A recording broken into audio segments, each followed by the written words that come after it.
I'm ready.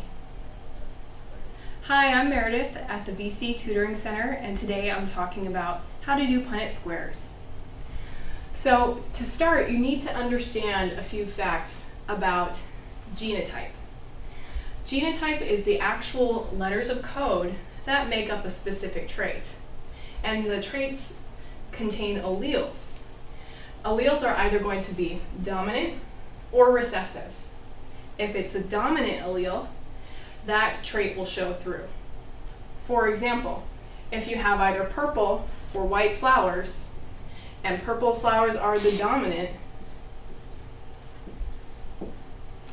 if you have that allele in your genotype, purple will be the color of the flower. Recessive is always considered to be the hidden allele. So genotypes can either be homozygous or heterozygous. Homozygous means the genotype contains two of the same alleles. It can either be the dominant, in this case capital P, or it could be both of the recessive alleles, lowercase p, lowercase p. Heterozygous means to have one of each allele, or mixed, with the capital P and the lowercase p. So before we get into Punnett squares, I have 5 steps I always recommend that students follow.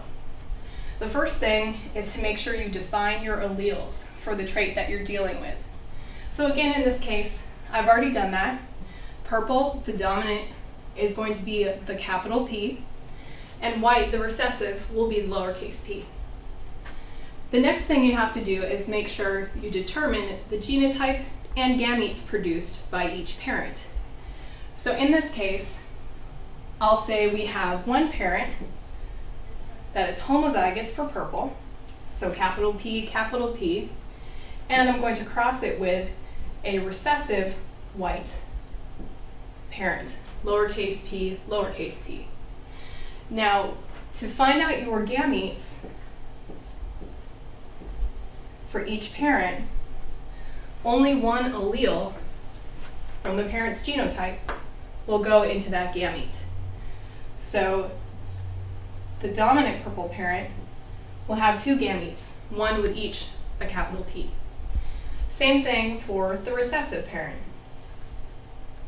Each gamete will have a lowercase p. So the next thing you're going to do is actually fill in your Punnett square with those gametes. And across the top, you'll keep one parent, so I'll choose to keep the purple parent across the top. And along the side, you'll put the other parent.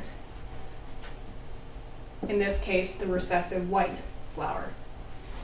Once you've done that, you're going to take each letter from a parent, each gamete, and fill it into the boxes of the Punnett square. So I'll have a capital P and a lowercase p.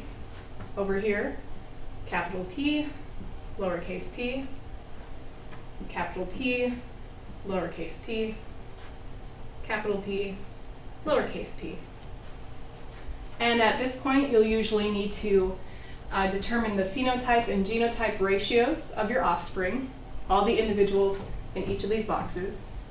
And I can just look at this and say, in terms of genotype, all 4 of the offspring have that capital P, lowercase p. So it will be 100% capital P, lowercase p. And then we want to look at phenotype. And to remind yourself, phenotype is the physical characteristic described by that genotype. So since we've got that capital P everywhere, it's going to be 100% purple.